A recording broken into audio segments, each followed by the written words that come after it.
because I needed to go through that to find myself and build the person that I am today. But at that moment, when I was at that little corporate overview, at that parking garage thing, all I got was this. For me to succeed doing this, all I need is myself. I don't need the marketing. I don't need the PR. I don't need the money. I only need me. And I know that I got me.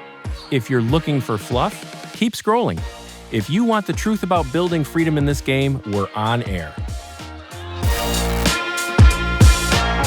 You guys have asked for it, and guess what? We made it happen. By the way, I flew all the way from Chicago, and I'm flying out tomorrow just to be here in Miami because the woman next to me is in high demand. But we made it happen for you guys. Check it out, from $500,000 in debt to over $100 million in a span of 5 years. Ladies and gentlemen, Vivian Weyll with me here. Hello, everybody. How are you today? I'm doing amazing. By the way, a proper introduction, the CEO of many companies, but first and foremost, AIRE Insurance Group. Is that right? My joy and pride, or pride and joy. That's how it all started. So, Vivian, my goal today is I want to go behind the curtains to see the woman behind the curtains, right? We see you on social media. By the way, congratulations. You just told me you just crossed what? We're at 105? 100,000 followers. Yeah. 100,000 followers today. And you gained how many followers within the span couple of weeks? I think it was like 40,000 followers. In a what? In a week? In a week. In a week, guys. In a week. So your social media is blowing up, and I could see the hockey stick. The way that you're going right now in your personal brand. By the way, the queen of sales, right? It's very exciting to witness that in the making as it's happening right now. 40,000 followers in a span of a week. So this woman is in high demand. But I want to take, behind what we see on social media, I really want to take a step back. So you went from $500,000 in debt to being worth over $100 million in the span of 5 years. Most people don't even get to that kind of a number, let alone the time span that you made it happen. And 5 years is not a lot of time. Like, if people were to think, wait, I could get to that level in the span of 5 years, would I be willing to work my butt off for 5 years? Hell yeah, I would be willing to do that, because 5 years is not a lot of time. Most people spend 40 years in their current jobs, and they would never amount to the same level of success that you got to. So let's take a step back. I want to take me back to when you were $500,000 in debt. Here's what I know about you from the very start. So you run a successful business with your ex. He gets into an injury. You guys go out of business, right? And no. We did not go out of business. You stopped the business. We didn't stop the business. The business kept. Okay, I'll tell you the story, Mansoor. Tell us the story. So break it down for us. Okay, my story is I came to the U.S. I was 21 years old. I was a very successful actress in Brazil. Worked since I was 6 years old.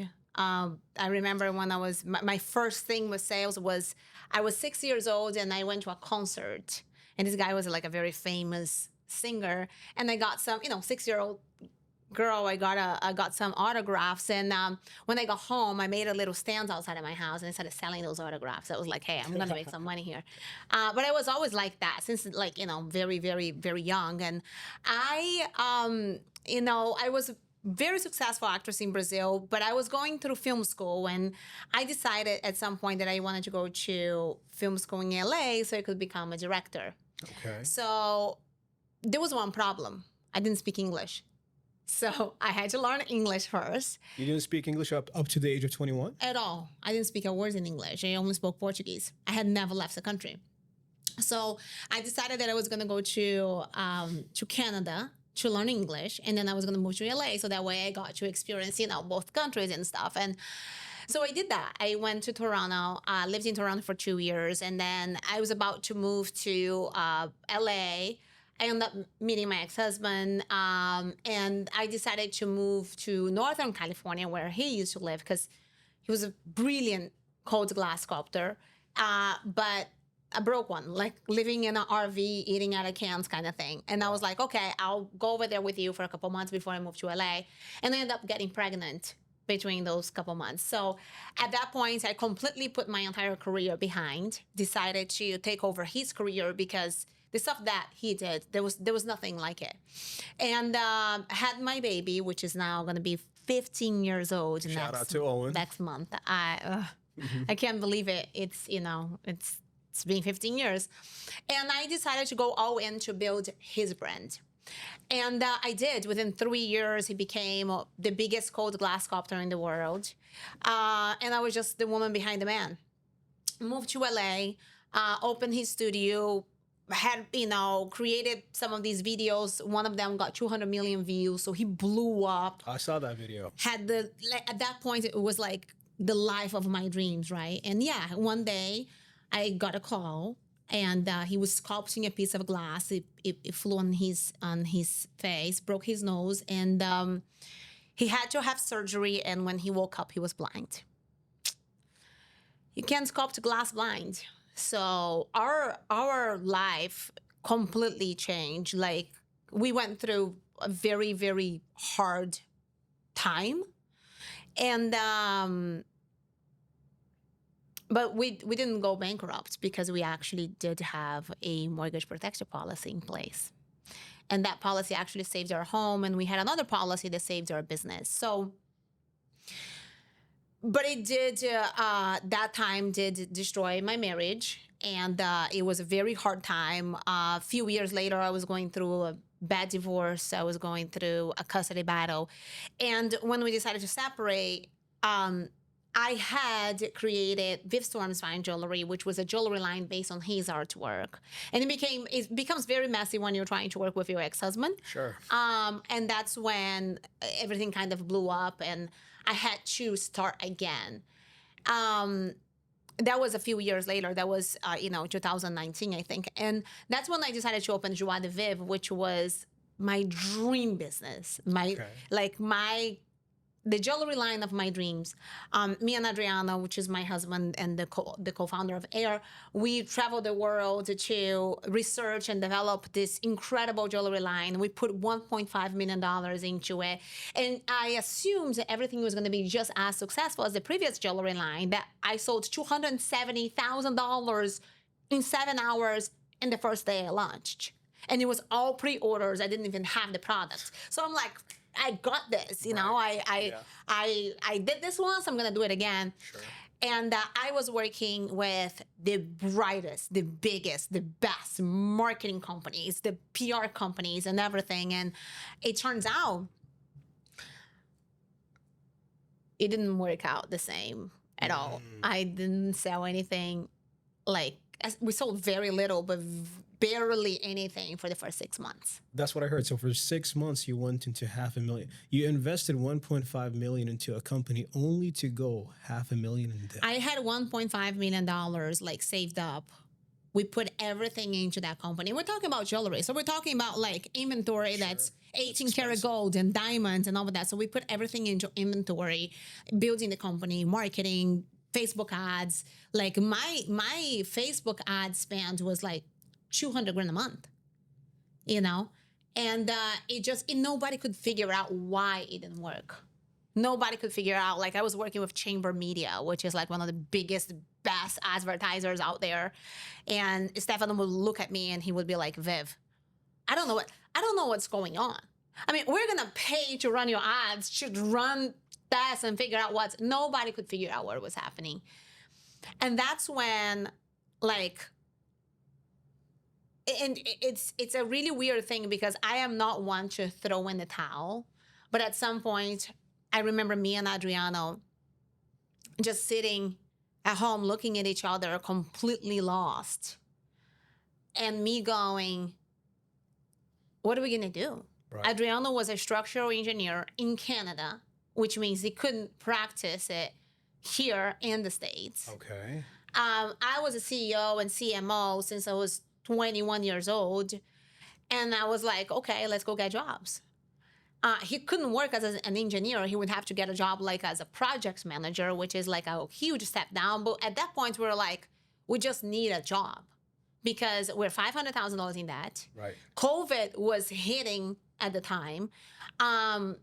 We didn't know how we were going to pay the rent, and our lease was up. And if we didn't pay the rent, at the time, they couldn't even evict us because of COVID. But if we didn't renew the rent and we didn't have a new lease agreement, the building wouldn't give us a new, authority to go up and down the elevator. Wow. So it was COVID that was kind of your saving grace, that because they couldn't really evict Yeah. you? Wow. And it was like, okay, I will get a job. It's fine. The problem is I'm now in this massive custody battle. Okay. I used to live between Miami and LA. So I'm going, okay, how am I gonna get a job and be in Miami and LA? My son is there. My son's still going to school. And we were like, okay, we're gonna make this work. We have to. I started applying for jobs. And anything that was like over $100,000, You wanted. I was applying for. I don't care. I was going on Indeed. I was going on ZipRecruiter. I was just like applying for everything. And that's when I started seeing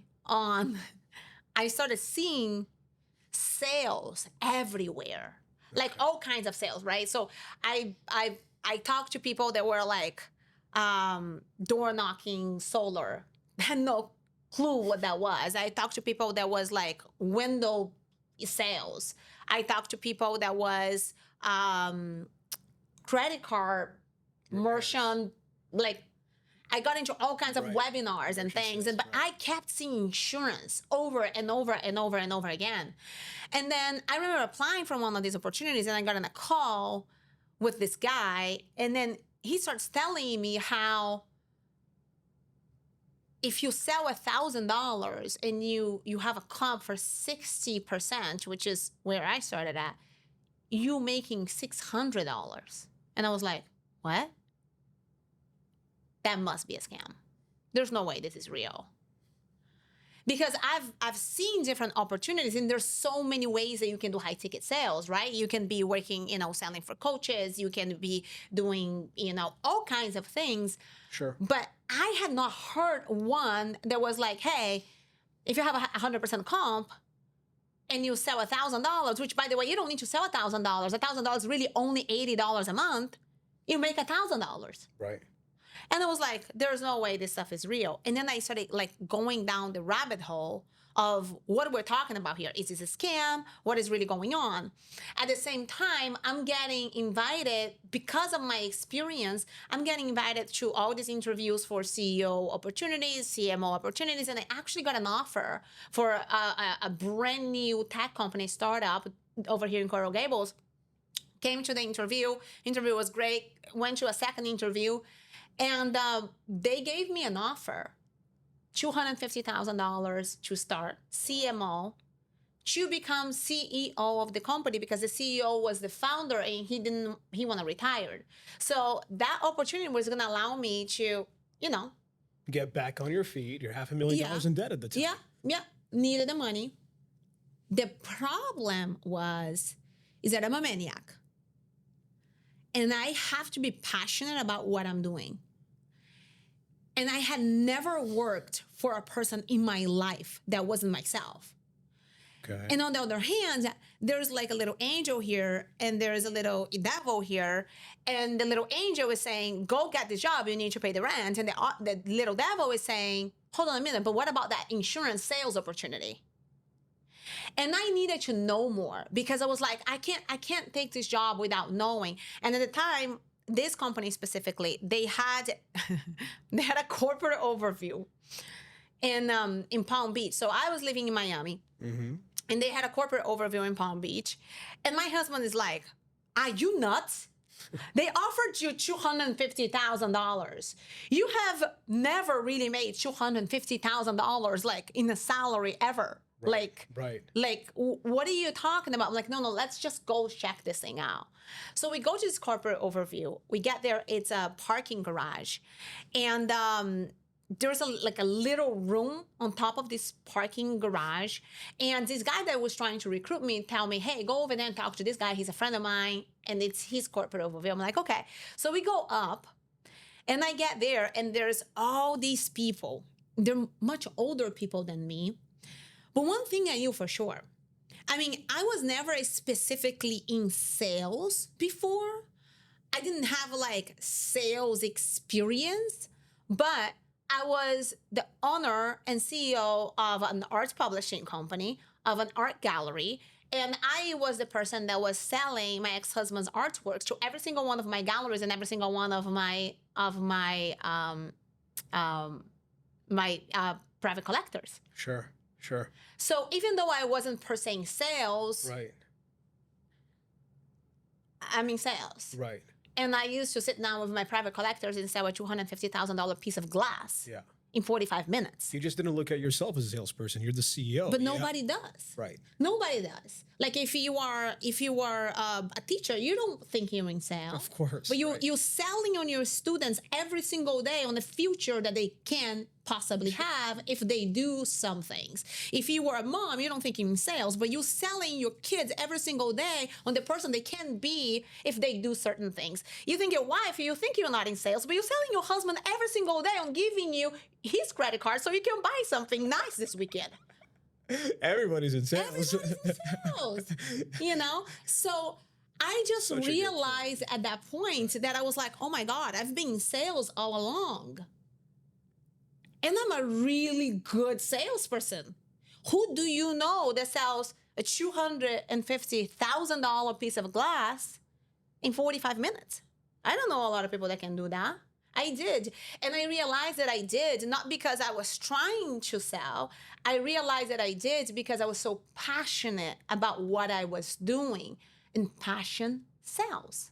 And then I got there and I'm looking at all these people and it was a very interesting corporate overview. Now that I own an IMO, I'm like, I know insurance. I was like, wow, this is a very interesting corporate overview. It doesn't sound that fancy No, based on the it way you're was just describing a it. bunch of people wearing like overgrown suits, Baggy suits. very baggy suits, talking about how insurance changed their lives and crying.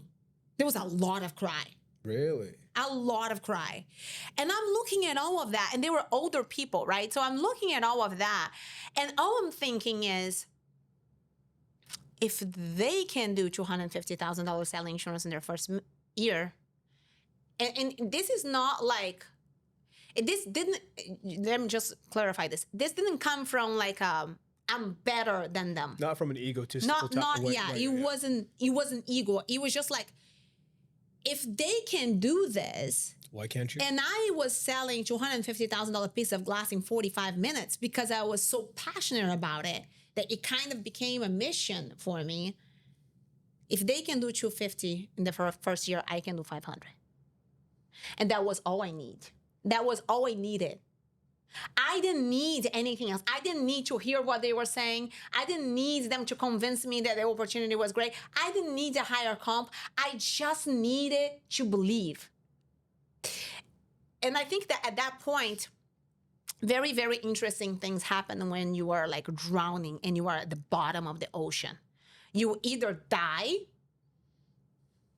because you drowned, or you decide to get back up to the surface and start swimming and save yourself. And that's exactly what I did.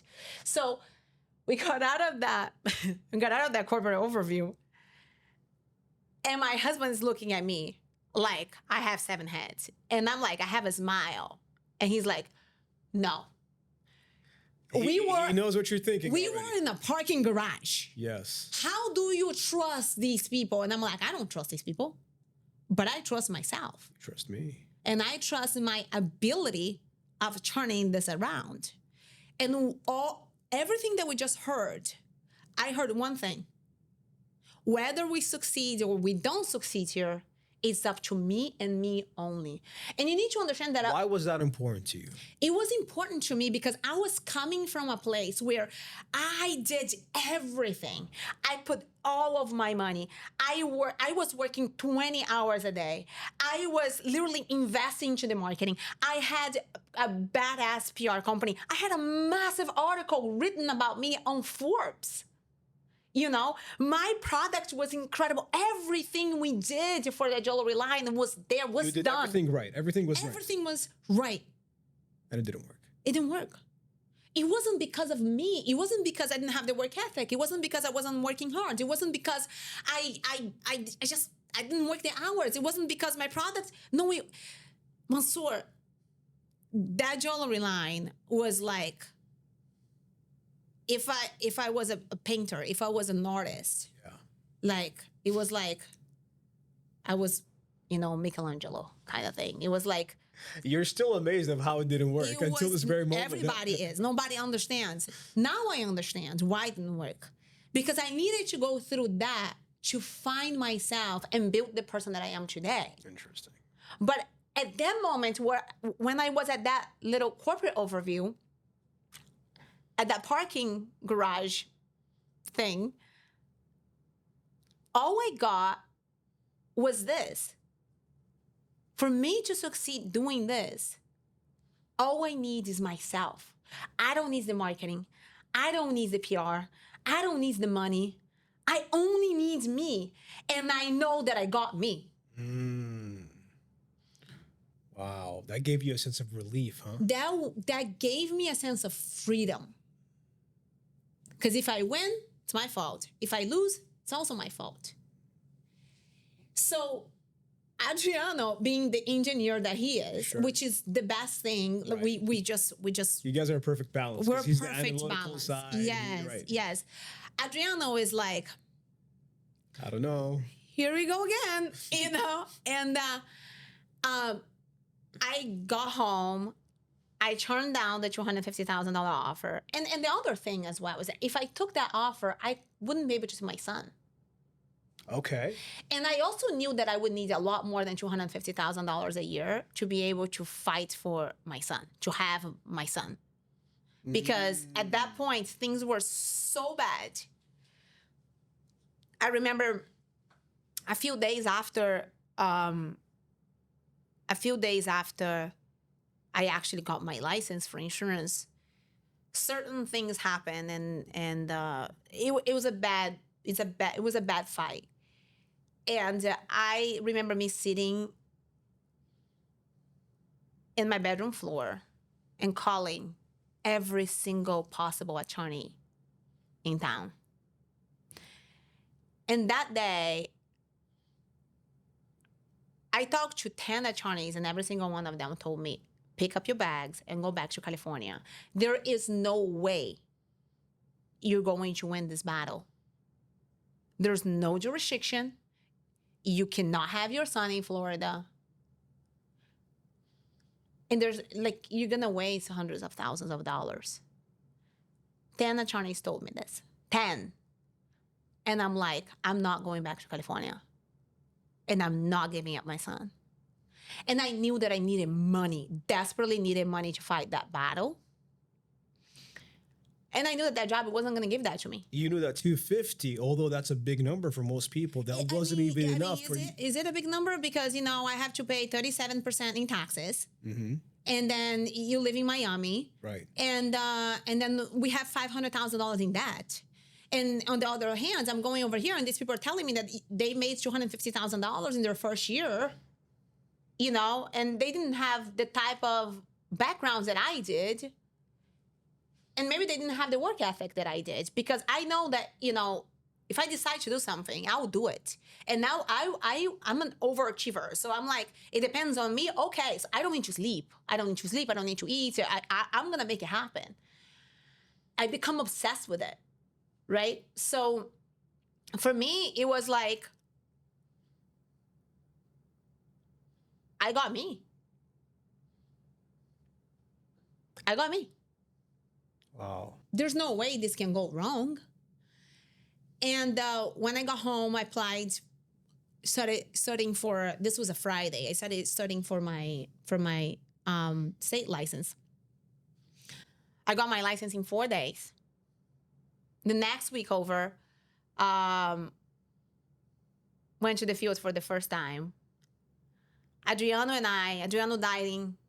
we were dialing 50-cent leads. So that's 3 years. Wait, let me pause you there. Not only that, you're $500,000 in debt. You choose to decline a $250,000 offer, and you had to borrow money for leads. Mm-hmm. You bought cheap leads, 50 cents each or whatever that number was, and you got a handful of leads and you dialed them. You needed to borrow the money for leads. Yeah, I borrowed $270. And theoretically, I didn't borrow. I put on a credit card that was completely full. It was only $270 there. I didn't have that money. So I was borrowing from the credit card company. Just maxed it out. Yeah. Maxed it out. I had $270. That's all I had. I bought 50-cent leads. And these are, 50-cent leads, $270, a lot of leads. But they were 3 years to 10 years old. Wow. Adriana and I, at the time, that weekend, I was supposed to be in California to see my son. So I'm going to California, and then we started dialing. So we were in California time, and we're dialing Miami. So 5 o'clock in the morning, we're in the phones dialing. Adriano is doing 750 dials a day. I'm doing 750. That's 1,500 dials a day. So my first day, I do 750 dials. I don't book one appointment. And I'm like, what did I do? What did I do? We're so screwed. And the next day, and Adriano, I think he booked a few. He was always so much better at booking appointments than me. And the next day, I booked a few, he booked a few. And then on Sunday, we flew back to Miami overnight in a red eye. And my first appointment would start at 10 o'clock in the morning. No, this is in person. This is in person. Yeah, I'm going in the field. I'm knocking on people's doors and I'm selling them insurance like here, face to like face. this. Right. Yeah. Yes. And this was right before COVID hit. So got into the car. I'm like, I have no idea what I'm doing. I have my scripts. I've done what I could, but I'm like, I just need to start. If I don't make enough money this week to pay the rent, we're out on the streets. At this point, they already turned off my elevator key. You can't even go up. I can't go up. Adriana and I are going up 14 flights of stairs. We're either waiting somebody so we can get on the elevator, or we're going up the stairs. By the way, for the audience, just pause right there. For the person who's sitting next to me right now, we're talking about 100 million plus of net worth based on what she built. When she started the industry, you were that broke. Oh, I wasn't cute broke. I was broke. Like going through a nasty custody battle. Like my ex-husband filed a motion in California to prohibit me from leaving the state with my son, saying that I was going to kidnap him. It was that vicious, huh? Yeah. And I remember my world was completely broken, not just money broken. It was emotionally broken because I was terrified I was going to lose my child, which was my entire life. And then on top of that, my business is and now I'm $500,000 in debt. My credit cards are completely maxed out. My rent is, it's expired now. I can't renew it because I haven't even been able to pay, I think, 3 months of rent at this point. And I needed to renew the rent. And I had talked to my landlord, and he's like, hey, if you pay 1 month, I will renew it for you just so you can keep going. And COVID was hitting. Things were just starting to shut down. This was February of 2020. Okay. No, maybe 20. 2020, February 2020, yes. Okay.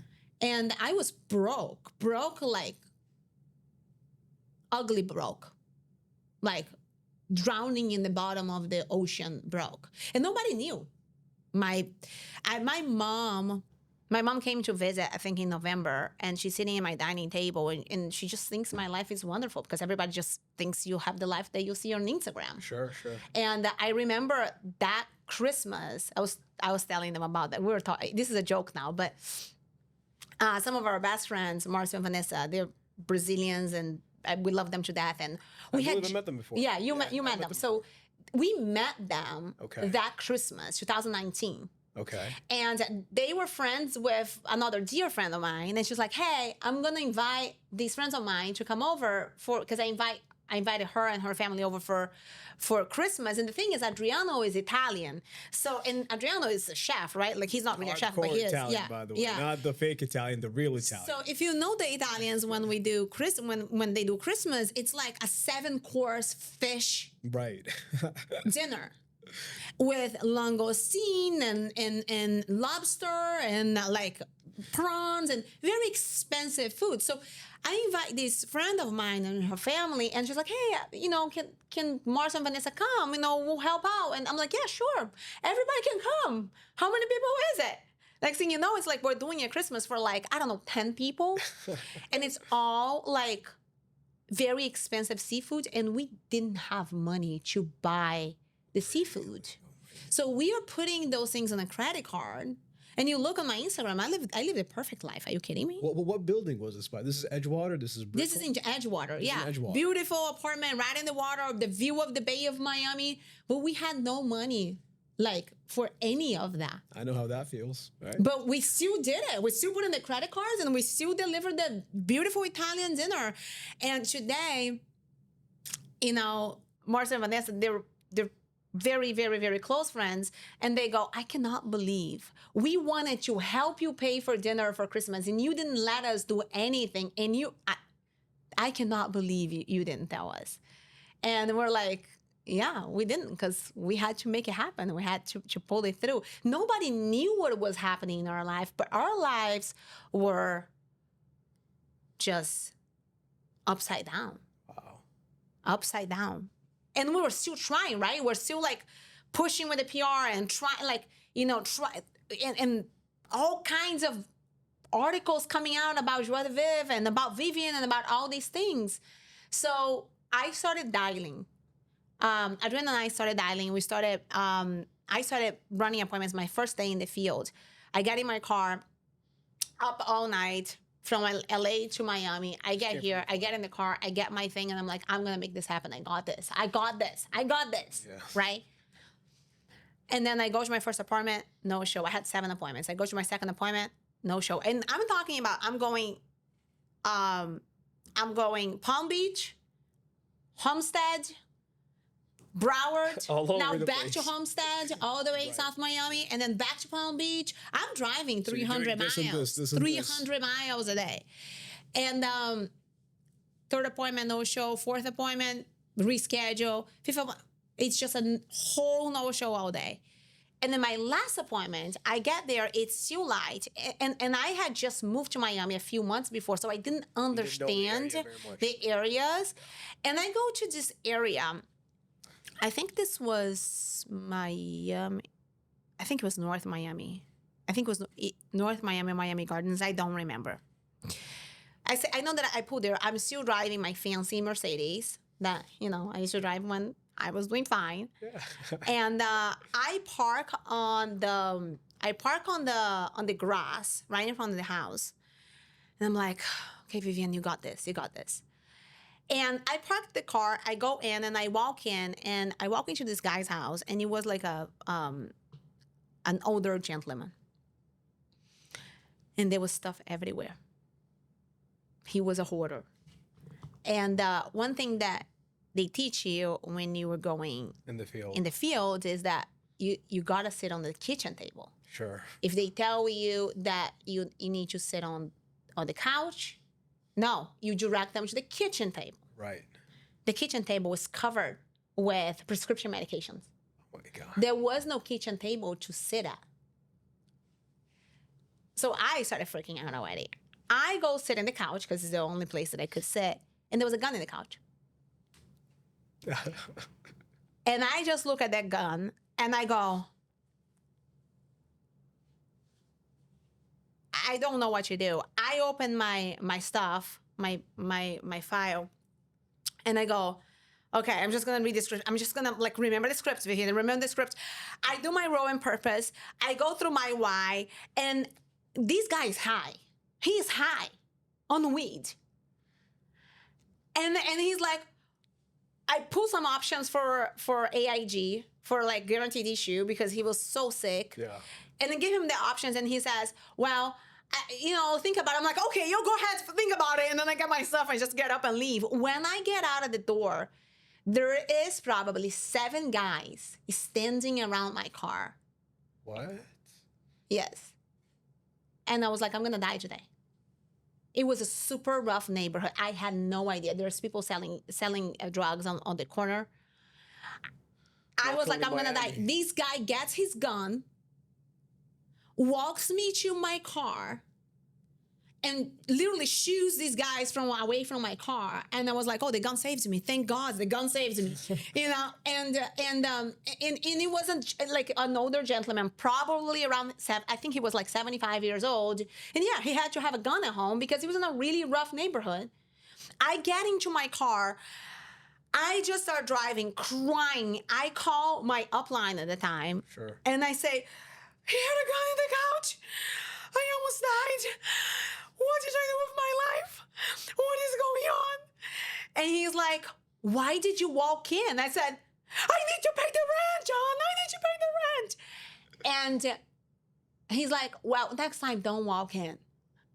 Like, and I was like, and then I called Adriana and I was like, what did I do? This was my first day in the field. What have I done? So you're dealing with all that doubt that creeps in. Yeah, of course, everybody does. But it was terrifying. It was terrifying, you know?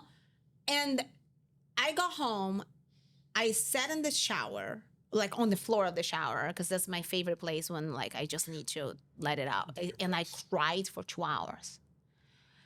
And I was like, I'm here now. I gotta make this work. Like, I made a commitment. There is no going back now. And that's when I realized that I got all those no-shows because I was so terrified of people showing because I was scared of failure. I was scared of failing. You know, you need to understand the mindset. I'm a CEO. You know, I've always worked for myself. I always knew what I was doing. I was always very confident. And now I'm starting something that's completely new and I know nothing about. Sure. And I realized that I had to learn everything about it. Because if I didn't learn everything about it, I wouldn't have the confidence that I usually have on everything that I do. Sure. So that's when I became obsessed.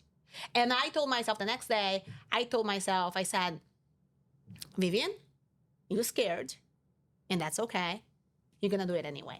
When did you get that awareness? You said something very interesting. You said you projected that you were so confident. Those guys didn't show up. Those appointments did not show up because you were so afraid of failure. Yeah. When did you get that awareness? I got that awareness when I was sitting in my shower crying for 2 hours.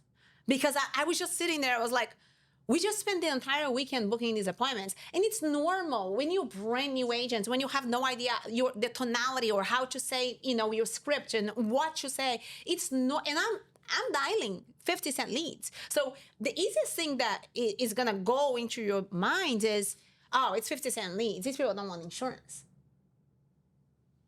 True. But I knew that wasn't true because I've had those conversations and these people are like, yeah, nobody never came by. I actually do need that. Interesting. And then I go, how could I book 7 appointments and none of them show up? And I was like, I didn't want them to show. Wow. Because if they did show and I couldn't help them or I couldn't close them, right? That's what salespeople close them or help them. I would be proof that I failed. And I couldn't afford to fail right now because I needed to be the hero of this story. I needed to prove to myself that I could do it. Even though it was a completely different thing and I was learning from the ground up. So I got that realization, got out of the shower, shook myself up, and I said, tomorrow is going to be a better day. The next day, I was still terrified, and I told myself, and I still do that today. This is something that I have to do today. I know that you're scared, Vivian, but you're going to do it anyway. It's not real. Fear is not real. Wake up. It's not real. Most of the shit that you're thinking, that you're scared of, it's not even going to ever become reality. And I did. And I went out there, and one of my appointments that day, I will never forget. I will never forget that man. And I sit down with him, and I just go through, my broken scripts, that whatever I could remember of it. And it was a critical period, and he wanted to just leave something for his son. And I was able to help him. It was an UHL application, and it was a paper app. And I wrote my first policy. And then at that moment, it was like, oh my God, it's real. I can do this. Oh my God, I can do this. Right. And I mean, I didn't even get paid for who knows how long because it was a paper app. And it ended up like he had COPD. I had to change it to Transamerica. I had to go and get another paper app because I went to the field with I didn't have contracts yet. I'm doing paper applications. I had a folder in the back of my car with a bunch of copies of paper applications, okay? And so I wrote that first app. But you got that win. And I got that win. And that just showed me that it wasn't rocket science. It also showed me that it was very important, like when you're doing any type of sales, but when you're doing insurance specifically, your mind will play tricks on you. Mm-hmm. And it showed me that my mindset was the most important thing. Mm. So got that win. Okay, went back home. So the way that we used to do it was like I would be 2 days in the fields, and then I would dial that, and then I would be 2 days in the field. Dial 2 days in the field. So by the end of that first week, I sold $8,000. My first week ever, I sold $8,000. And then I was like, okay, I got this. I just couldn't understand a lot of the things that I was doing, why was my upline or whoever the trainers, why were they telling me to do certain things? Okay. I couldn't understand what it meant. Mm-hmm. And then I became obsessed with learning why I was doing certain things, why I was saying certain things, why I was acting this way, why these. So then I started getting into a lot of the research in between the time that I had. But I became a really big, I did $38,000 on my first month. First month in business. First month in business on 50-cent leads. Wow. 50-cent leads, okay?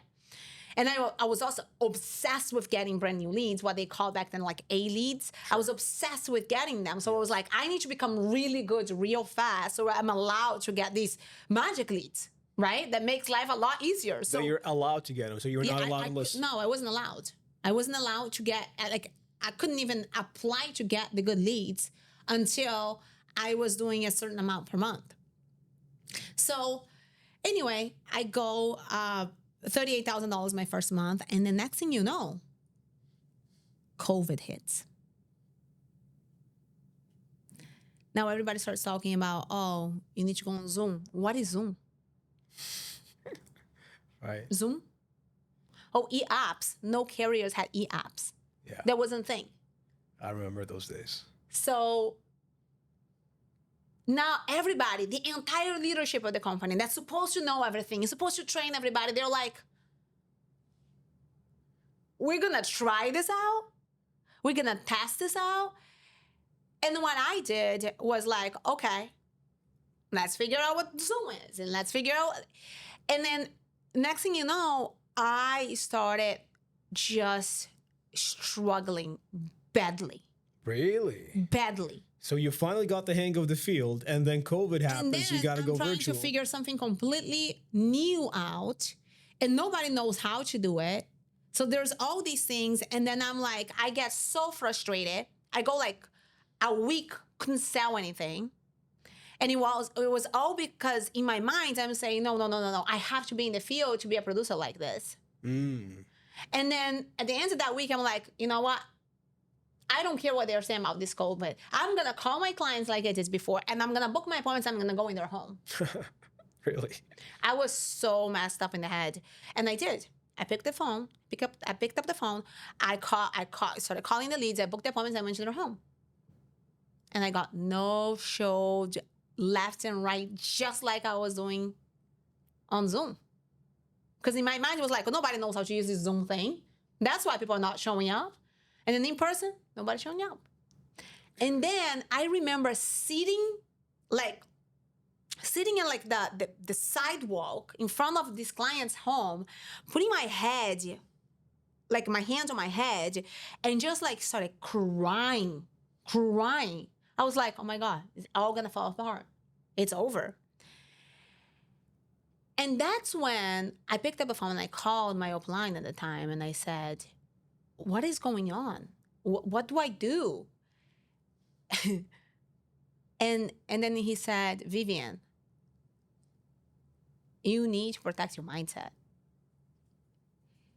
And he told me to do a certain things. He said, listen, you need to read this book and you need to do this and this and this. Do you read? I said, yeah, I read. Like Harry Potter. And I did read, but it wasn't like, like something that I did. It wasn't intentional. It wasn't intentional. It wasn't something like, oh, I must read 2 books a week like I do now. Sure. Back then, it was like, yeah, I'll read whatever, whenever. And then he says, okay, read this book. I'm like, okay. The next day he goes, hey, how's that book going? I'm like, it's going great. I wasn't reading nothing. He's like, okay, well, you need to send me 10 takeaways of the book every day, every morning. And if you don't, I'm going to get rid of your contract. I'm like, oh, now I have to do it. Right. And then I started reading. And it was like, I started reading and then I read that one book like in 2 days. And then I became obsessed with meditation because now I started doing research about all kinds of things. So mindset, like research on like sales psychology, research on like how you are creating your own reality, through certain actions and how things, I became obsessed with everything. You got turned on to all those things. And then I got into meditation, and then I found the 6-phase meditation from Vishen Lakhiani. Sure. Which changed my life. Completely changed my life. That was a meditation. I started doing that meditation. Found it on YouTube. I started doing it. And I remember like the exact things I used to visualize on like, there's a section of it that he says, hey, you need to visualize your life 3 years ahead. And here I am going through a custody battle. Every single attorney telling me I'm never going to win this. Don't have money to buy food. Like the rent is, like I'm now like catching up and paying some of the rent and trying to figure things out. But like now my sales are not there. Everything's about to fall apart again. And then I go, I'm visualizing living in this beautiful home. Oh, I thought I couldn't have a baby because I tried getting pregnant before, I met Adriano, my ex-husband, for years. I even did like artificial insemination. Nothing. I'm visualizing this little baby. We're having a barbecue in my house and my son is there and we are on this yacht and all of that. Wow. Everything that I visualized back then through that meditation, I have today. Today, yes. The baby is a 4-year-old maniac. He is. That speaks 4 languages, all in one sentence, okay? Luca, if you see this years from now, we're talking about you today. Yeah, that's Luca, okay? I thought I would never be able to get pregnant again, but doesn't matter. I used to visualize the baby. And next thing you know, I'm pregnant with Luca. And that house I used to visualize, you remember my previous house? I remember. That was the house. Yeah. I used to visualize us going out on this massive yacht. That's my boat. That's my yacht today. Yeah. All of that, it was all part of my visualization. But that was like 5 years ago. And I got turned on into meditation. Next thing you know, I just became a maniac with everything mindset. Like I'm eating books for breakfast, lunch, and dinner. Let me just pause right there because it's funny because I got the chance to witness that manifestation. I remember one time it was October. I was here, and then I come back in January. I go to your house, and I see 2 Porsches, 1 Lamborghini, and a yacht. I'm like, whoa, what happened within the last couple of months? And you're like, well, we had a tax liability, so we need to buy the toys. Well, yeah, we opened a company to house the toys, and it was like.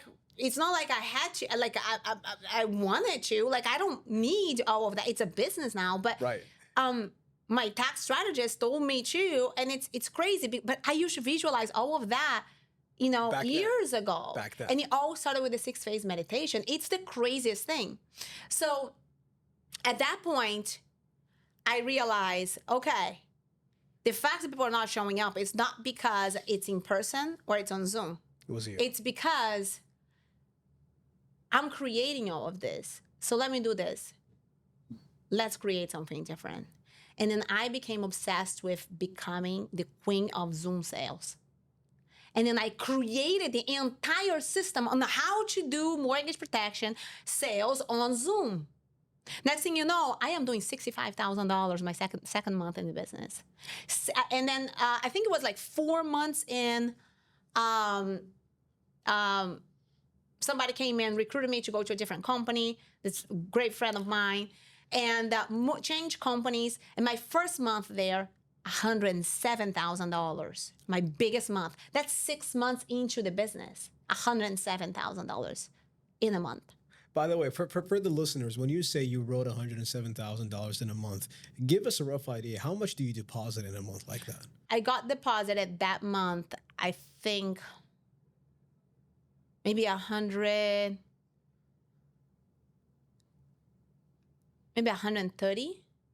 Because my comp was a lot higher than 100% at that The point. concept of having 100% and having the ability to get more. I had a much higher comp than 100% at that point because I was the number one producer of the company when I was recruited. So when I came in, I came at a comp related to how much production I was doing. Of course. But most people who are listening to this, if they're not in the insurance industry, they don't even understand, you could get, 100%. Then how is the insurance company profitable? No. You could get more than 100. That blows their mind. So you could write 100 and get paid more than that. That just blows their mind. Because the insurance company is acquiring a client that's going to be paying them for 30 years. Exactly. Or they might be paying them for their entire life. It could be 50 years, right? So they're paying you 100% of only the first year. Right.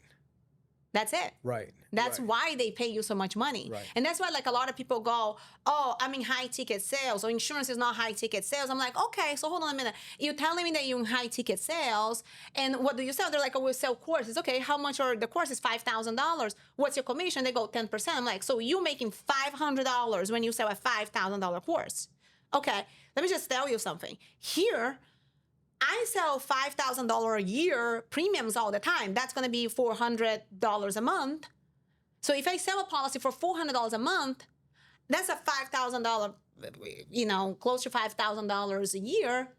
And I will get paid 140% of $5,000, which is not 500.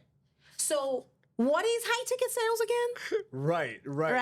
Now, not everybody is the right fit for insurance, though. Sure, of course. Because in insurance, it's your own business. Correct. When you're in high ticket sales and you're working for a coach or you're working for a company that you're selling a high ticket item, you are W-2 employee or you are 1099 employee, but you are working for somebody else. You don't have to go find your clients. You don't have to dial your clients. You don't have to follow up with your clients, in a way, right? It's just a different psychology. It's not for everybody. Being a business owner is not for everybody. But, it's super high ticket sale opportunity that allows you to do what I did. Allows you to start selling and then build a team and then build a business and then from that business build an ecosystem and then from that ecosystem build an empire. Right, which is what I want to get into. But before we get into that, I'm going to ask you this question again because speaking of high ticket sales, a lot of people are not going to believe this. You're telling me someone could make over $100,000 in a month on their personal pen by selling insurance? Oh yeah, I've done it. Back to back myself, and then I've taught many people to do that. Is that something that everybody does, Mansoor? No, it's not. Sure. $100,000 a month. It's a grind. And I'll tell you what I had to do to get to that point. Please. But $100,000 a month, think about this. How many people do you know out there? Whether they work for somebody, or they are an entrepreneur, or they're a business owner, or they have multiple. How many people do you know that make deposit on their bank account $100,000 in a month? Not many. Now, but by the way, in insurance, without a team, zero. Let me say this again. In insurance, without a team making over $100,000 a month, I know zero people that do that. And why is that? Because it's not easy. Because even in insurance, with a team, you have to have the right vehicle. Mm-hmm. You have to have the right training. You have to know what you're doing. You have to have the right support. You have to have the right tools. And you have to be a savage. Right. Some people say I am a savage, and I am. And it's not because I'm better than anybody. No. It's not because I have better skills. No. It's because I have an obsessive personality that when I decide to do something, it's like nothing will stop me because I just have fun with it. Right. I'm like, I'm going to master this puppy, and then the thing is like I build businesses as a hobby for fun. Right. So I'll go like, hey, I love real estate. Yes. My tax strategist told me that I have to buy these things to write off my taxes. Yes. So let's just create a company that will allow me to do that. Then I created Dreamscape. Exactly. And then it's like my favorite thing in the world. So we have all these amazing short-term rentals. I get to play interior designer, and I get to buy these multi-million-dollar homes that are like incredible that I get to use whenever I want and do leadership retreats. And then I get to buy a yacht and I charter the yacht, and then I get to have the supercars. And next thing you know, it's like, oh my God, I just built a business. It makes a bunch of money and it writes off my taxes. And on top of that, I get to have fun. You can do it halfway or you can do it right. Right. But by the way, this is what gets me excited because most people don't know how to do that. I mean, how would you like to be in a position where you get the yacht, you get the Lambo, you get the Porsches, you get the exotics, you get the real estate, and all of that is because you made too much money that you need to offset your taxes, and then you get those toys, you build a business around them, and they cash flow, making creating more wealth for yourself. And that's the framework. That's my framework, right? That's what I'm teaching people how to do now. Because going back to what we were saying, when I made my first $100,000 a month, I didn't think that was possible. My biggest month before that, when I was in the previous company, and I was at a 60% comp, right? Now I'm like, I think I was at that point, I was at 125% comp, right? So I double my comp because I changed companies and I went to a company that gave me a much better support. Sure. No, not just compensation. I got a better compensation because that's what my comp allowed me to have based on my production. But I had a much better support. I had a much better structure to allow my business to thrive.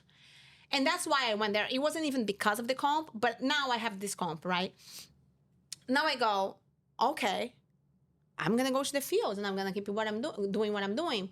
What happened was I was locked in a room doing Zoom appointments for a long time by myself. I didn't have a team yet, right? And then now I go to this company and I'm seeing all these people doing like, I remember seeing a leaderboard with this lady, and there was her picture in there. She was a number one producer and she was doing 60,000. And I was like, wow. One day. She's doing 60,000. I want to be like her. Right. And no, it wasn't 60. I'm sorry. That's not right. She was doing, I think, 85,000. And the maximum I did was 60,000. So like, oh, she's doing 85. I want to be like her. I'm going to come after her. Not like, I'm not competitive like that. I'm not the type of person that's like, oh, I'm going to screw you up because, you're doing it. No, it's more like, if she's doing, I can do it. Mm-hmm. It inspires you. I was so inspired. But I was like, I'm coming for the number one spot because that just pushes me up, right? So my first month, $107,000. And I didn't do anything specifically different than what I was doing, other than I had better leads, much better leads. I got like really good leads at this point. I also had, I went back to the field, so I was excited about being in the field, not doing Zoom, because I loved being with my clients. I just love sitting with people, and I just love helping them and hearing their stories. And it's just something that makes me so happy, like truly happy. And I was doing it for 6 months. I just had better skills. 107 grand. And I was like, oh boy, I did 107 grand. That's possible. What's next? Because that's me. I go, if I can produce $107,000 in a month, what can I do tomorrow? Because I did that today. How can I make it better tomorrow? And at that time, at the exact same time, remember that jewelry line that didn't sell anything for 6 months? Right. We put everything, and this is proof that your mindset is literally sabotaging your entire life. Talk about it. We decided, you know what? Let's just go insurance. Let's go do insurance. Let's sell everything off and let's get rid of the jewelry line. Let's just sell everything at 50% off. We turned the ads back on for all of our jewelry. And the insurance career started taking off. And then now the jewelry started selling like crazy. We are now selling $350,000 a month in jewelry. In conjunction with your insurance business? And me selling. Wow. Yeah. So now I go, oh my God, what do I do? Do I go back to jewelry? The jewelry, my God, my dream company is taking off. What do I do? I mean, we could take this money, we could invest back in, we could buy more inventory, and then we can really make this happen, Audrey. What do we do? And then I started looking at all the people around us. And I started thinking about, hey, what is the potential? You're talking about a retail business, well, it was an online retail business that requires inventory, and this inventory is gold. Cash, yeah, right. Gold. Right. Right. Expensive. Okay. You're locking a lot of capital. Expensive gold. It's diamonds. And it requires all these things that you have no control of. And remember, I had PTSD from like not having control of what's really happening with my business. So we got to a point that we were like, okay, what do we do? And then we started looking at everybody that were around us and what they've built and the type of money they're making and how they're now getting into real estate. And now how they're now expanding their businesses and they're building ecosystems and they're doing other things. They're not even in insurance anymore. And we're like, hold on, what has the biggest potential? Okay. To be a sustainable business that will outlast us, that will be here for our kids? Is that going to be the jewelry line that requires all of those things, or is that going to be insurance? And that's when we went, at the same time, like these massive articles coming out, Entrepreneur Magazine, Inc. Magazine, about the jewelry line. And I'm like, that's insurance. We're going to sell this puppy out, and we're going to go all in. And then I find out I'm pregnant, and I have to go on bed rest. So before we get there, was there a number that you saw from an agency owner in terms of their cash flow that turned you on, that said, hey, you know what, I made $100K in my personal pen, but by building a team, I could get to X number? Was there a number that you heard of? There was a lot of numbers. I had several friends that had sold their businesses, and I knew how much they made on that exit. I had friends like that. This one guy that I love to death. Like, I remember him putting his chart of growth from when he got in the industry, right, and to the end of the year.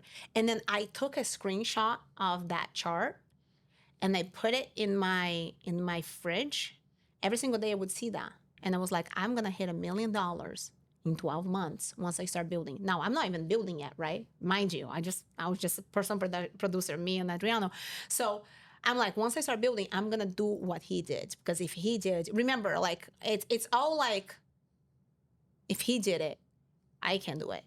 So I put that on my fridge, and I was like, I can do this. We can do this. And it just gave me like, this is freedom. The jewelry line, I don't know. There's way too many variables, and I don't know how that's gonna play out. At the time, there was a lot of stuff going on with like importing stuff. Our manufacturer was in Hong Kong, and we didn't know about tariffs and how things were, like the price of gold. And this is like, mind you, this is right outside of like after COVID.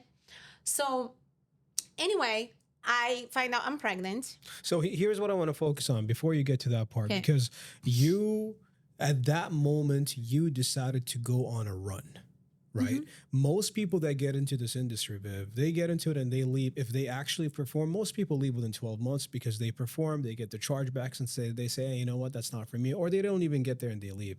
This industry has a big revolving door. Your results are not common. And there's a lot of people that do that. But for you, you decided to go on a run. And we had a team call not too long ago where you actually, I felt that. You decided that you were going to hit $1 million a month by, I believe it was the end of December, right? But I didn't decide yet. Not yet. Not yet. Okay, tell us. No, I got pregnant. And then I can't work anymore. I did $107,000. It was September 14th. It's my son's birthday. I'm in the field running appointments. And I was like, my app says, oh, your period's late. So I go, oh, that's weird. Uh-oh. Oh, it would be really cool if I was pregnant and it's Owen's birthday. So I go to Walgreens, I do a pregnancy test, and I find out that I'm pregnant. And I do a whole reveal for Owen's birthday that he's going to be a big brother, which was his dream. And it was my dream to have a baby. And I'm like, oh my God, I'm pregnant, right? It's the best thing that ever happened. But then a week later, I go for, not a week later, but like a few weeks later, I go for the ultrasounds, and I have a super dangerous pregnancy, and I can't even run Zoom appointments from my bed. Wow. So I was bedridden until February of the next year. And again, everything starts hitting you, right? Thank God that the jewelry line had taken off, right? And it was selling. But on the top of that, we're paying all that debt that had accumulated and stuff. And we had to take an SBA loan to be able to keep paying for our expenses while I couldn't do this. But still, I was like, I did $107,000 in 1 month. What happens if I can go and build an actual team now and teach people to do that? Because if I can do it, I can teach. How long were you out of the field when you got 6 pregnant? months. 6 months. You didn't produce anything. Nothing. Nada. I couldn't even be, my doctor didn't even let me do phone calls because the stress could make me lose a baby. Nada. And then, so it was convention, February of the following year. I was not supposed to go to convention. My doctor told me, you're not going to convention. I said, I'm going to convention. At that point, I had 2 agents that I had recruited and I got going. One was John Harrison. Sure. And I go to convention. I sit there. I don't go through a lot of like the awards and stuff because I was not supposed to be there. But I heard Dave Anderson speaking. Okay. And remember, I'm already going down a rabbit hole this entire 6 months. I'm in research mode. I have my computer in bed while I'm like bedridden, and I'm in research mode. I'm researching psychology. I'm researching neuroscience. I'm researching everything related to the sale. I'm researching everything that you can possibly imagine. I'm reading every single book. I'm going crazy. Your mind is still in insurance. Oh, my mind, I'm doing insurance. And I'm like, I just have to figure out how to keep going these 6 months and pay whatever I have to pay and be able to still be alive in February, right? Wow. And February comes along. I have 2 agents. I go back to the field. When I hear that speech, I'm like, Adriano, what are we going to do? And he's like, what do you want to do? I'm like, I want to go all in with insurance. Let's do this. And that's when I took that chart, I put on my fridge, and I said, we're going to hit $1 million this year. We're going to do in 1 year, and we're going to change our lives. And that's when I went all in. I was 7 months pregnant when I went back to the field. My leads, remember, I was doing mailers. I was dropping mailers. So I had hundreds of leads that were age leads that cost me $100, $200, $300 per lead. And I started calling these people, and they're not answering me, or I can't get in touch with them. One day I get up, I take my stack of leads, I put it in my car at 7 o'clock in the morning. I put Dave Anderson, Unstoppable, the audiobook on my car. I turn it on at 7 o'clock in the morning, and I start door knocking. Hundreds of leads, 7 months pregnant with a belly. Wow. And I'm door knocking. I booked 16 appointments that day. The next day, I think I sold close to $20,000. And I said, oh yeah, baby, we're doing this. I'm back. I'm back. And I was in the field until 8 days before Luca was born, Wow. doing $100,000 a month, back to back to back to back. And then after Luca was born, I was off the field for about 2.5 weeks, and I decided to go back to the field, and it was very hard, very hard. Now, do you have a team at this point? You've invested. No, I had a team. At this point, I already have a team. Yeah, sure. I had a team. We were probably doing, Luca was born in May. This was June. I think we were about to hit $500,000 a month. Okay. I had a team. I was training everybody, and I was still in the field doing 911s while sitting with clients. It was everybody in the field. When I went back to the field, here I am driving around 300 miles. I just left my 3-week-old baby at home with like pumped milk with my husband. I have a wearable pump. While I'm driving, I'm pumping my milk. I have a cooler on the back of my car. God. And my team is already doing $500,000 a month. I didn't need to do that. I could stay home. I'm making enough income. But I was like, no. We're hitting $1 million. There's no way we're hitting $1 million if I'm not leading from the front. So I'm like, sometimes I'm like running my appointments. I'm like, listen, if you see anything wet, just let me know because I'm breastfeeding and I need to go to the car. And but I started getting really depressed because I was leaving my baby at home. And then I would leave and I couldn't concentrate. I couldn't sell. And remember, the one thing that always moved me was passion. Yes. I loved being in the field. I loved being with my family, with my families, and I loved helping them, but not at the cost of being away from my son. And that's when I wasn't able to sell anymore. I couldn't produce. Wow. I just was like, this is not working. Okay. And then I was like, I created the system for people to sell over Zoom. This is exactly like being on Zoom.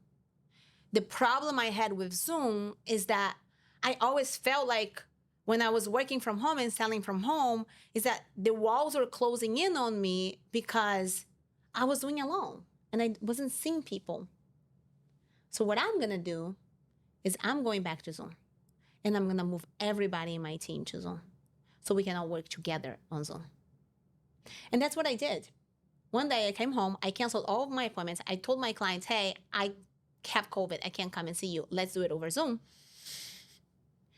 And I sat down there.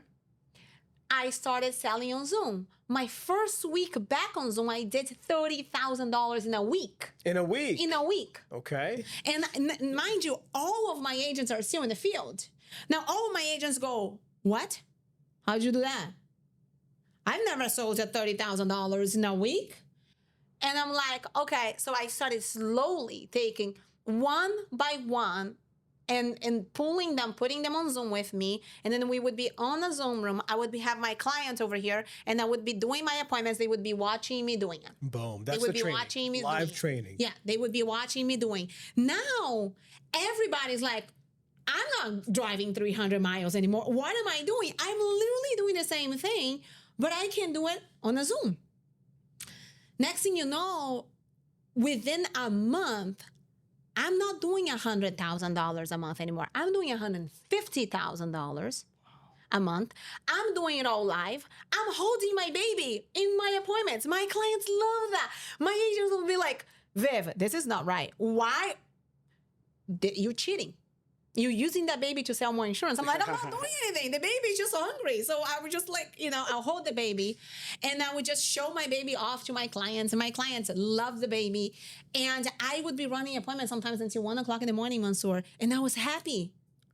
Because you're with your family. Because if I had a no-show, I would just go to my living room, sit on the floor and just play with my baby. And that's when I became like, I was like, this is the best industry. Like, there is no opportunity in America like this. Because I can work hard. I can make crazy money. I can be with my family. I can build a team. I can train my agents. I can do it all in one place. And yeah, we built a massive team. When did you hit the million? It was the end of that year. That was the end of that year. I made a non-negotiable commitment with myself. So let me zoom in on that. Despite the fact that you obviously you gave birth to your child during that period, right? Mm-hmm. And you still hit $1 million. You took some 2 weeks off or so, right? Mm-hmm. And you still, your mindset was, even though this might take me off a little bit, that just means I have to work harder. No, my mindset was never that was going to take me off a little bit, ever. No. I knew that I was going to have a baby, and I knew that I was going to have to be off the field for a couple of weeks, just like if I was sick and I couldn't work for 2 weeks because I had the flu. Right. But I knew that nothing was going to take me off the path, the target, right? I had a non-negotiable commitment with myself. So that's the part, right? A non-negotiable commitment. You were so... You were on a run. You had that goal. You put that in the fridge. You got that. You're looking at this. You're visualizing every single day, and you decided no matter what, we're going to build a business that's going to generate $1 million. No matter what. No matter what. No matter what. Adriano, like I was running appointments in my office. Adriano's in his office, holding the baby, feeding the baby, running 25 interviews a day. I'm selling insurance, he's recruiting. I'm selling insurance, he's recruiting. Monday through Friday, I'm running appointments on Zoom. The time I have to spend with the baby is in between appointments. Sunday, I think it was from 9 o'clock in the morning until 6 o'clock at night, I'm doing strategy sessions with agents. I'm onboarding brand new agents and putting them in. Adriano is doing all the back ends. It was just me and Adri. So that progression, right? First, you get very good at the field. You get good, like you're somebody that has zero background in insurance. You got licensed, you learn the industry, you become a monster producer, you understand how to produce, right? You make $100K in a month. Then your next move is, okay, I need to build a team. And once you went to that, to that convention, now you decided, okay, you know what? I need to build a legacy for my family, something that's going to last, that's not going to go away, that's not a fad, right? And you decided to build a team and build an agency. So you then reinvest your money into recruiting, right? I reinvested everything. And everything. Everything. Whatever I was making, I would pay my expenses, which back then wasn't much. My rent was $7,000 a month. Okay. Which is a lot for someone. Like, I mean, remember when I first started, my rent was $3,300 a month and I couldn't pay for it. Yes. So like now I'm living the life, okay? I'm living on this incredible house in Miami that was $7,000 a month. It was a huge step up. I had 2 cars. I had a Volvo that was like $400 a month, and I had an Audi Q7 that we bought it because now we have a baby and need a bigger car. That was like I think $600 a month. So we had $1,000 in cars. I had $7,000 in rent, and we could live comfortably with 10 grand, right? At this point, we are like, we're going to hit $1 million at the end of the first year. What is that gonna take? That's gonna take recruiting everybody, training like my life depends on it, and just running as many appointments as I can so they can watch me and learn from me and just replicate. And then it's turning these people into the leaders to replicate what I'm doing, which is where we are now. Correct. Because right now, we are the IMO. I'm in a different level. I'm doing something completely different. You guys are doing what I am doing. Exactly. What I was doing back then. Exactly. So it was just like, how many people can we recruit while we're awake? How many people can I train while we are awake? How many people can be watching me while I'm selling? How many clients can I help in a week while I'm awake? So it wasn't a question, am I tired? I was exhausted. Are you kidding me? I just had a baby. I did not give myself time to even heal from having that baby. It didn't matter because there was a goal, there was a commitment, and that commitment needed to be fulfilled. And I know that the way that my brain works a lot of times doesn't make sense, but we did it. And not only did you do it, but now that blueprint We were on a call just about a few days ago, or maybe last week. You unpacked that blueprint that you followed for your success to the T, step by step. And now that blueprint is packaged in what is known as AIRE Insurance Group. That is AIRE Insurance Group, yes. And I was a person who had an agency that at the time we did about $400,000. And when I saw you from afar, I saw you from stage, I saw you from YouTube, and I heard about you. And here's how we came along, right? I had the same number of agents. I had about like 65 agents who were doing $400,000 in a month. You had the same number of agents and you did 1.2 million a month. And for the life of me, I could understand, how are you doing triple my production with the same number of people? And we were working 12 hours a day. We're on the phones. And then, I obviously, we have our story. I try to get a hold of you for, call you, Instagram, DM. You stalked me. I stalked you. He right? stalked me. Like, he stalked me for Listen, a while. Guys, at the end of the day, I was scared for my life. She wouldn't even come near me. She wouldn't respond to me at all. All right. And I actually had to buy some desserts from Saudi Arabia. I made her a goodie bag. I shipped that to her office. And then finally, I get a response. Where are my desserts? You just came back and you didn't bring me? Oh, they're on the way. They're on the way. Why did I even mention that? Mansoor, we're canceling this podcast. I want my dates. You got to cut this out. But no, that's coming on the way. So I bring in this goodie bag, which now has become a ritual to have it. Every time I come, I have to bring it because that was the foundation of how this relationship started. I finally, by the way, that didn't even work. I had to drive down to Miami to show up to her face accidentally and pretend that this was an accident, but I knew where she was going to be.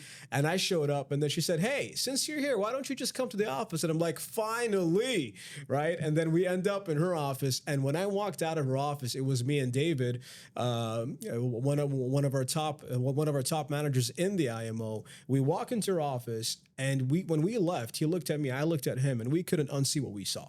We saw something that we've never seen before. We saw a couple that were, look, you have to understand, I come from an agency where my former mentor, my former upline, used to make about $150,000 a month. To me, that was the ceiling. That was the lid. And he had a team of 5,000. And then I come to you and you're making more than double what he's making. And you had a team of 65 agents. And for the life of me, I'm like, how can you do more with less? And when I walked into your office and I saw the system, the structure, the spread, it was engineered to perfection. You had your own lead company. It was exclusive to your agents. You guys were doing mortgage protection. Persistency was 90% plus. These guys, filled out a request. They've been vetted, right? They took a piece of action. They called the phone. They said, "Hey, I need some information about this." And then everything was on Zoom. And then the crazy part, your top producers were not even dialing the phone. They had dialers that were dialing for them. They would show up every single day with a fully booked calendar of presentations. They were closing all day long, and they were doing 50, 60, 70, 80. Some people did over $100,000 in a month on their personal pen. And I'm like, wow. Okay, this I've never seen. This I have never seen. And I was super excited. So long story short, I bring my agency, and my agency doubles and triples just by plugging them into our system. Now, it took a lot for me to move, to, get that move, to actually make that move, right? Now, today, people don't have to try as hard. Why?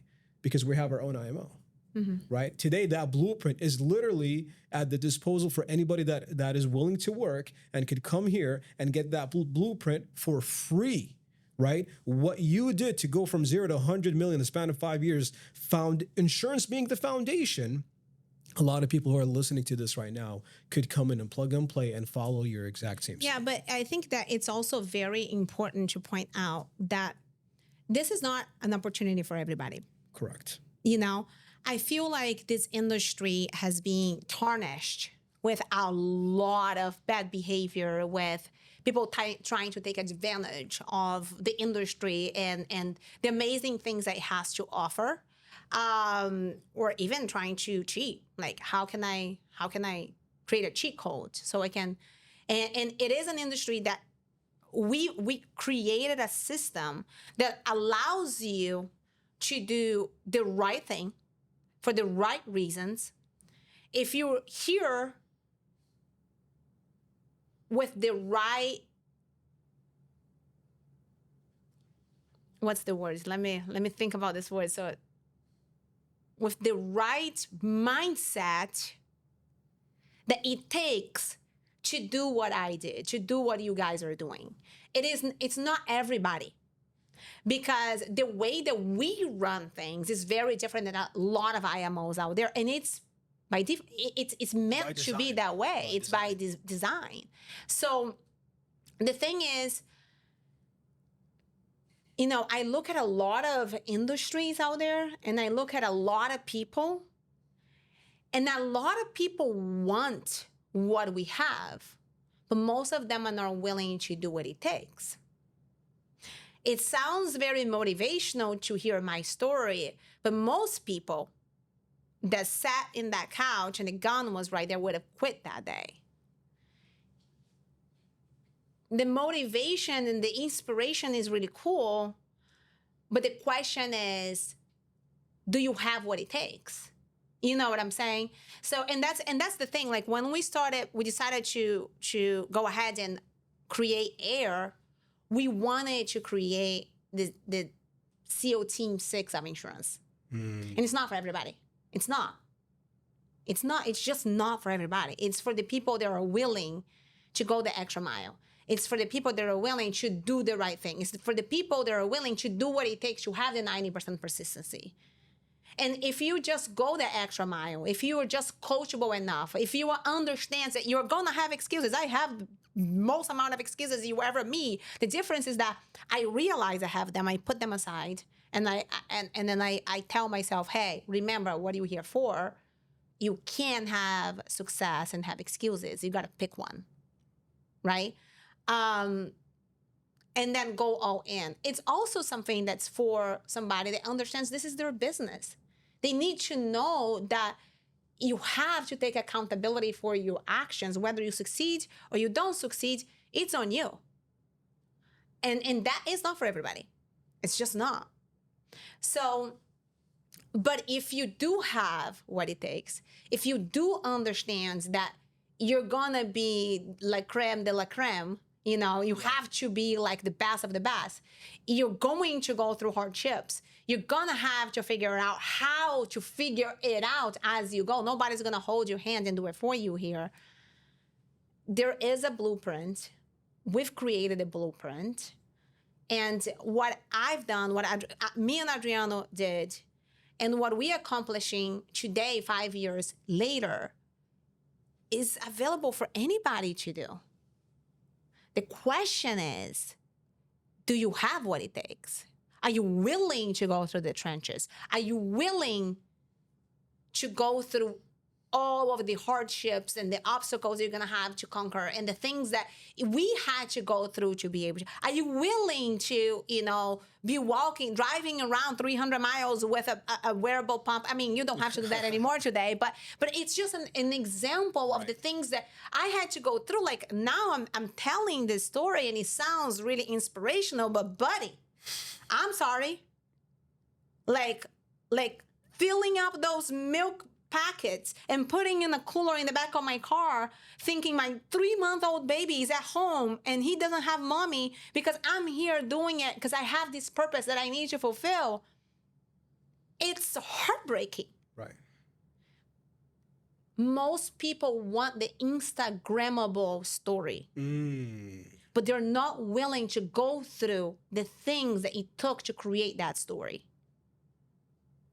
So AIRE is a boutique IMO on purpose. We don't want to be the biggest. We don't want the most amount of people. We do want to be the best. And the people that wants to build a story like that, wants to utilize that blueprint, needs to understand that this is not a get-rich-quick scheme. Like I coach high-ticket closers in all industries out there. And you can make a lot of money with a high ticket. Like you can make a lot of money. You can come and work for me and be one of my closers on my course, and you can make a lot of money. You can make $10,000, can make $20,000, can make $30,000. But you can't make 100 on your own pen. You can't make 80. You can't make 70. You can do that in insurance. but it's a different level. It's a different level of success, and it's a different level of hardship.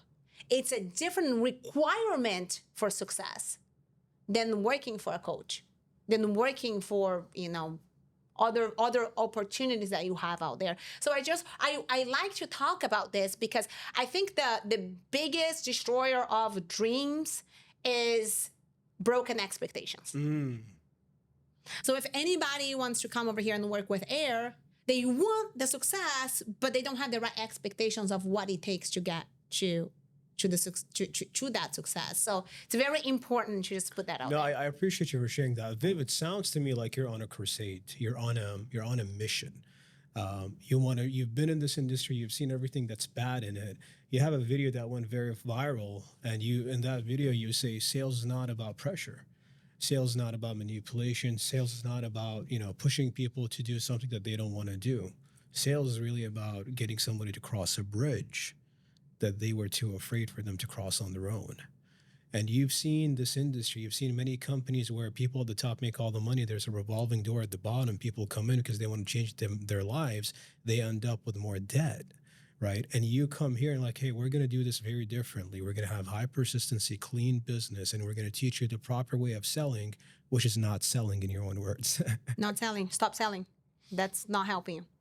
What is the main reason why you started AIRE? The main reason I started AIRE is because, like I said, when we came into the industry, we did have an opportunity that was like a wonderland. It was amazing. It was beautiful. It was there for the taking, and we did. We took it. We took the opportunity because that's what an opportunity is. An opportunity is a set of circumstances, and that you can utilize to shape your reality. It's an opportunity. What do you do with it? It's up to you. Right? We did have that opportunity in place where we took our work ethic, we took our desire to succeed, we took our hunger, and we developed the skills to be able to shape into the opportunity of a lifetime. And I think that after a few years in the industry, that opportunity that was there for me, that I was able to utilize to create this business that I have today, was no longer there for my leaders and my agents. A lot changed. And I think that with the years that we were in this industry, we learned the good and the bad. And a lot of it was bad. And one thing that I've learned about human behavior in my research is that humans are meant to rise to the level of their standards. And with AIRE, we wanted to create standards that were just very high for other people, but that they were normal for us. So if you come in here and I teach you how to sell properly, and then I teach you a system to utilize those sales skills into selling insurance, and I teach you that the normal for you to do every day is having a 90% persistency, is it going to be hard for you to have 90% persistency when you are in an environment that 90% is normal? That's a standard. That's a standard. And therefore, when you go into my comp grid and I have an 85% persistency requirement, it's not an aberration, it's the standard. Therefore, you better have an 85% persistency. And when you have an 85% persistency over 12 months, what happens, Mansoor?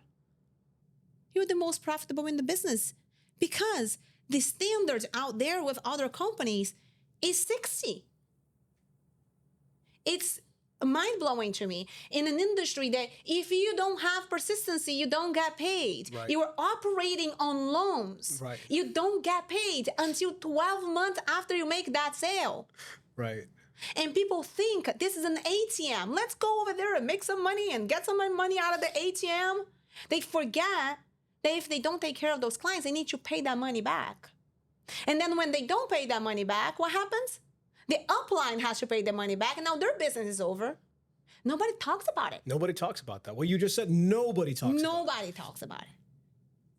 So we wanted to create an environment. Like I saw a video. I will never forget that video. I saw a video on social media the other day, and it was a video of a guy walks into an elevator. Inside of the elevator, there's 4 helmets. Okay, so it's just an experiment. So the guy walks into an elevator. He sees the helmets in the floor. Okay, so the elevator goes up. One guy walks into the elevator. He picks up one of the helmets. He put it on.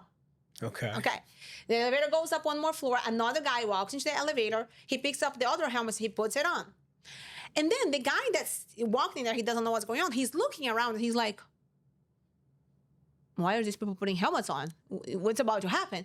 Then the third guy walks into the elevator. He picks up the third helmet and he puts it on. Now that guy that doesn't know what's happening, he looks, there's a helmet in there. He goes, okay. He doesn't even know why he's doing it. He picks up that helmet and he puts it on because his environment did so. That is the power of environment. It's so strong and so powerful. And that's why we decided that we wanted to open AIRE. Because we wanted to create an environment of winners. We wanted to create an environment that allows all of our leaders and all of our agents to have the same opportunity, if not a much better opportunity, because what we've created, nobody in the industry has when it comes to technology, when it comes to support, when it comes to contracting, when it comes to leadership, right? We wanted to create standards that if you want to come to AIRE and you want to be a builder, but you don't really want to lead from the front, you don't want to produce yourself, you don't want to show your agents how it's done, AIRE is not the right place for you. We lead from the front here. So our comp grid requires you to do certain things, like you need to lead from the front. Why does my comp grid require that you lead from the front? Because it's a standard. Correct. Here, the leaders lead from the front. And if you don't, you can't go up in the ladder. Right. Therefore, not the place for you. You don't want to come here, right? The other thing is you need to have an 85% persistency, because if you don't, you can't go up in the ladder, right?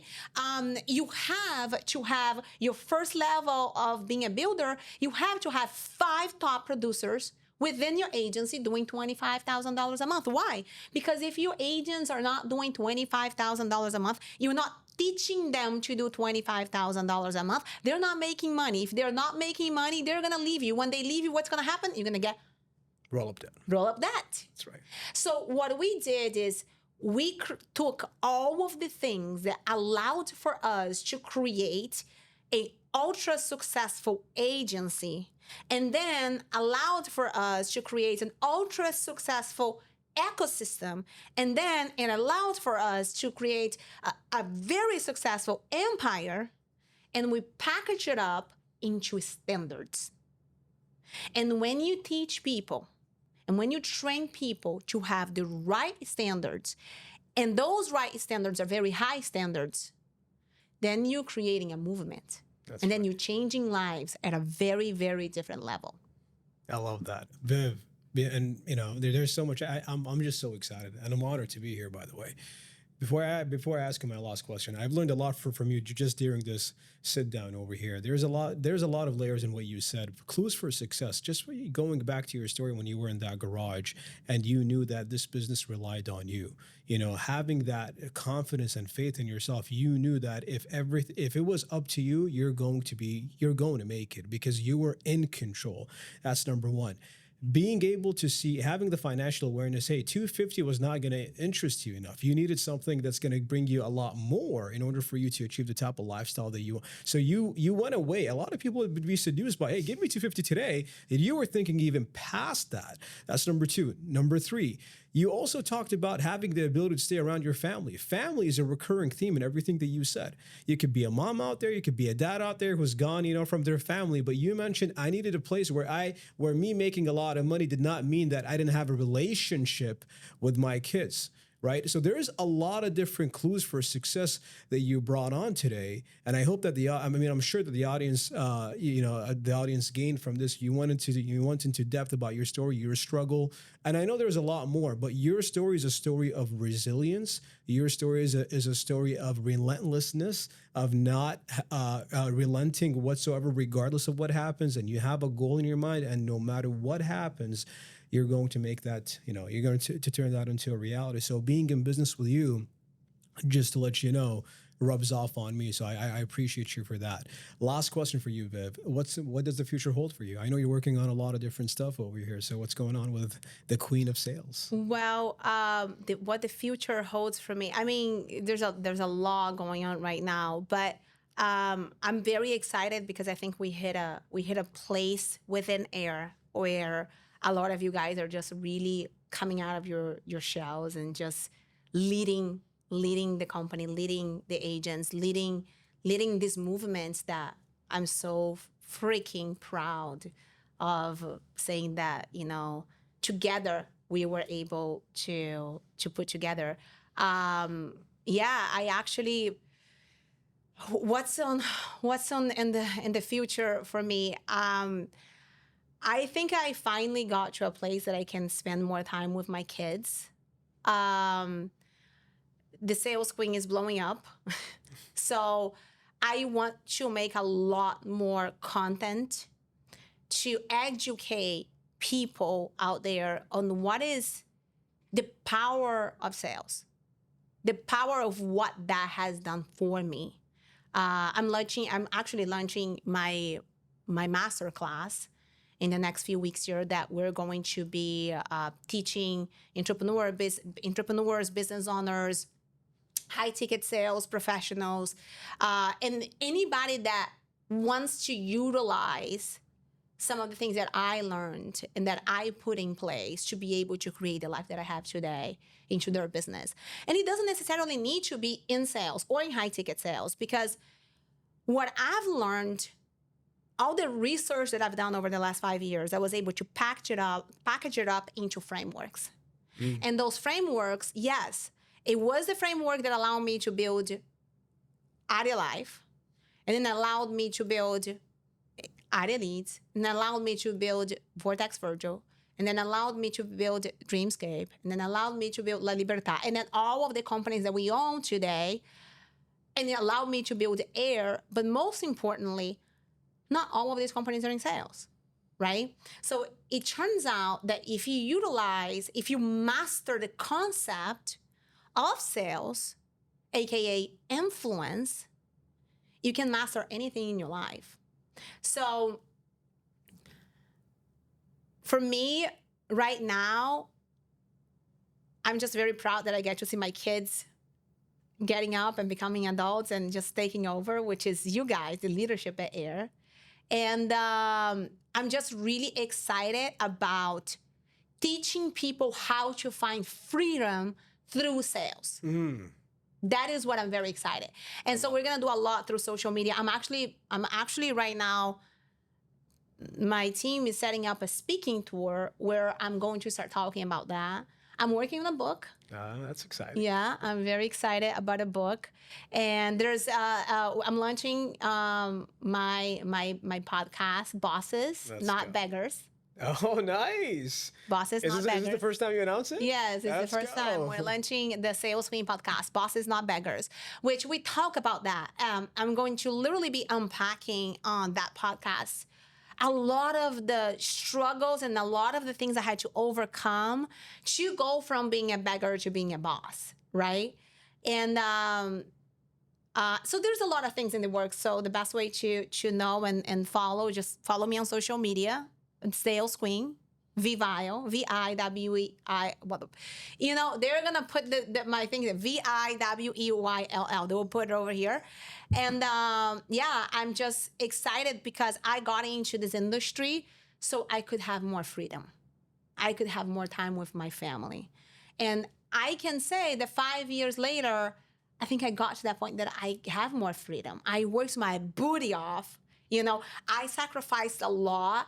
My son is going to be 15 in 2 weeks here. And I didn't have a lot of time with him. I have 4 years before he goes to college. And I get to do that now. What industry in the world, Mansoor, can you say that you work your booty off for 5 years and then now you have the freedom to still work? Because I will never be able to stop working.